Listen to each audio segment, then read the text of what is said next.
Assalamualaikum warahmatullahi wabarakatuh. Jumpa lagi di channel Babi Rahman. Bapak Ibu, kali ini kita akan bahas surat dari kawan kita di Tulung Agung. Namanya Bapak Hendri. Bapak Hendri menceritakan bahwa tahun 2019 beliau punya pinjaman di sebuah bank pemerintah sekitar 350 juta. Kemudian setelah mengangsur beberapa bulan, eh,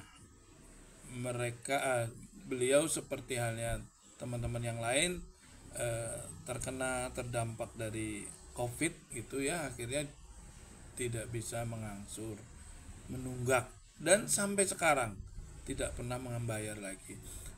Nah, kira-kira beberapa hari yang lalu datang petugas bank ke rumah beliau dan memberikan surat peringatan pertama dan surat peringatan kedua sekaligus, serta memberi ultimatum bila sampai dengan tanggal tertentu di bulan Juni ini tidak bisa melunasi, maka beliau akan diajukan lelang.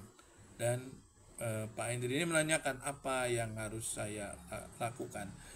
Dalam kesempatan itu juga beliau menyampaikan bahwa kepada petugas beliau menghendaki untuk bisa diberi kesempatan mengangsur lagi, tapi sesuai kemampuan saat ini.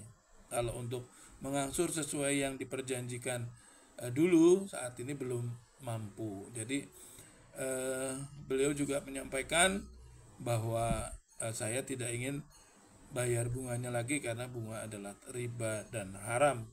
Seperti itu yang dia sampaikan. Nah, kira-kira apa yang harus saya lakukan? Ya, baik gitu ya. Bapak Ibu, jadi memang kondisi buat Pak Hendri itu buah si malakama ya. Jadi ketika beliau dalam posisi tidak ditagih, tidak dikunjungi selama beberapa tahun itu sejak pandemi terakhir itu, mungkin di satu sisi buat beliau itu tidak membebani ya buat Pak Hendri, karena mungkin akhirnya dia bisa fokus untuk membayar kepentingan yang lain, untuk memenuhi kepentingan yang lain. Tapi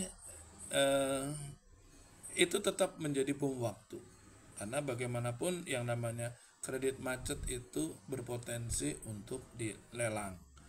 Nah, bagi Pak Hendri memang buah si malakama. Kalau dia biarkan, dia diamkan, suatu ketika datang seperti tadi gitu ya, dia sampaikan tiba-tiba datang petugas dengan membawa SP1, SP2 dan memberi waktu sampai dengan tanggal tertentu saja di bulan ini agar segera melunasi, kalau tidak maka akan segera diajukan lelang.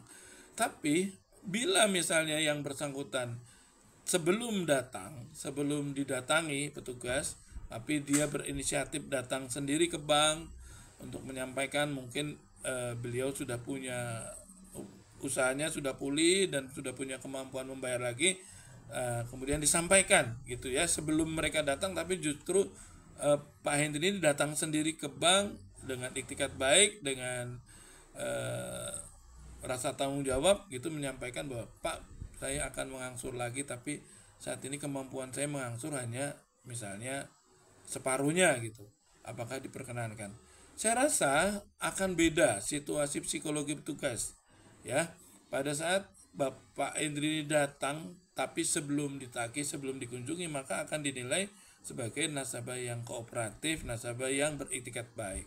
Bisa jadi hari itu tidak disetujui, tapi itu akan menjadi masukan yang baik ke manajemen, ke pimpinan, bahwa Pak Hendri tanpa diminta datang dan menyampaikan proposal untuk bisa mengangsur kembali, tapi misalnya sebesar separuhnya saja, seperti itu. Daripada yang seperti ini, tidak pernah datang ke bank tapi tiba-tiba dikunjungi dengan ultimatum akan dilelang. Nah, kenapa saya bilang buah si malakama? Memang kalau beliau datang dengan inisiatif sendiri, maka ibaratnya membangunkan macan tidur. Yang semula petugas tidak terkonsentrasi ke pinjaman yang bersangkutan, mungkin lebih fokus kepada penunggak-penunggak baru yang dikejar agar tidak semakin memburuk keadaan tunggakannya, sehingga beliau Pak Hendri ini mungkin diabaikan dalam sementara waktu, karena menurut dugaan saya kalau dari tahun 2019 kemungkinan besar pinjaman beliau sudah hapus bukukan gitu, karena macetnya sudah lebih dari 3 tahun. Nah, tapi tetap buat saya anggap akan jauh lebih baik kalau yang bersangkutan datang duluan.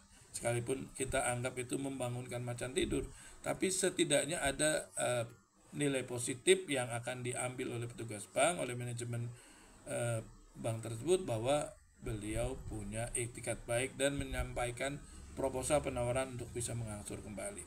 Nah, kalau kondisinya saat ini yang bersangkutan menawarkan, saya mau mengangsur lagi Pak, tolong jangan dilelang. Saya pesimis ya, pesimis. Maka bank akan bilang, lu kemana aja, sekarang giliran mau dilelang bilang kayak gitu kan gitu. Nah, situasi psikologinya beda. Tapi nggak ada jeleknya.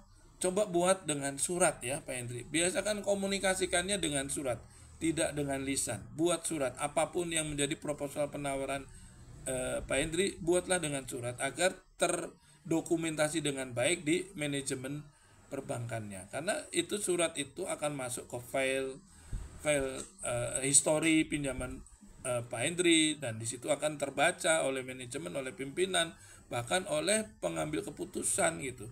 Sehingga bisa dijadikan bahan pertimbangan.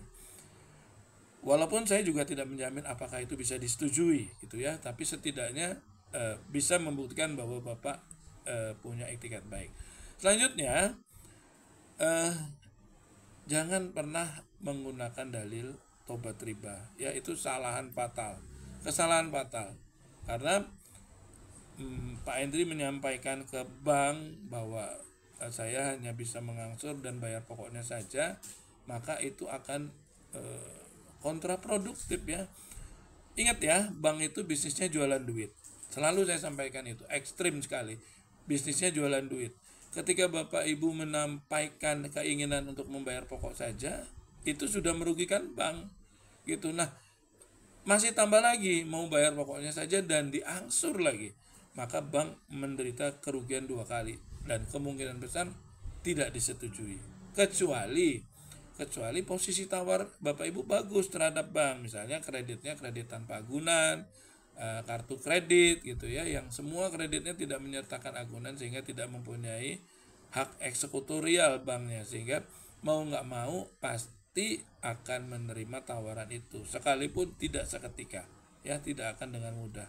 Nah, kembali ke masalah Pak Hendri, buatlah surat yang menyampaikan bahwa keinginan untuk bisa mengangsur lagi misalnya sebesar 50%-nya gitu, dan akan kami lunasi selambatnya bulan Juli atau Agustus misalnya.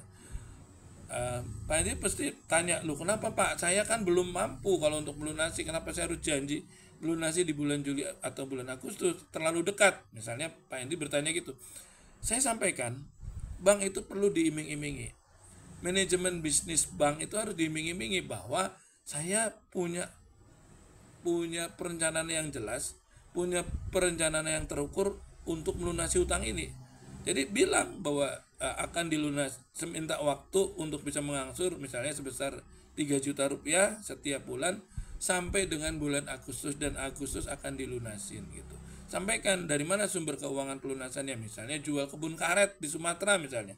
Nggak apa-apa seperti itu. Berarti bohong dong Pak. Ya bohong dikit nggak apa-apa, karena memang bank itu harus dikasih janji. Bank itu harus diiming-imingi sehingga mereka meyakini bahwa Bapak punya progres penyelesaian.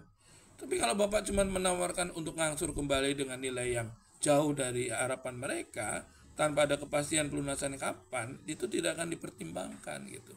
Nah, bagaimana nanti kalau kita ngangsur tapi di bulan Agustus belum bisa melunasi? Setidaknya kita bisa membuktikan, menunjukkan bahwa kita kooperatif dan setiap bulan sudah mengangsur lagi. Kita berharap di bulan Agustus itu ada kewajiban sehingga bisa melunasin. Tapi kalau belum, ya sampaikan, kita manusia cuman bisa berusaha, Allah yang menentukan gitu. Kita rencana bulan Agustus melunasi dari hasil jual karet, tapi ternyata karetnya belum bisa dibayar dan sebagainya gitu ya.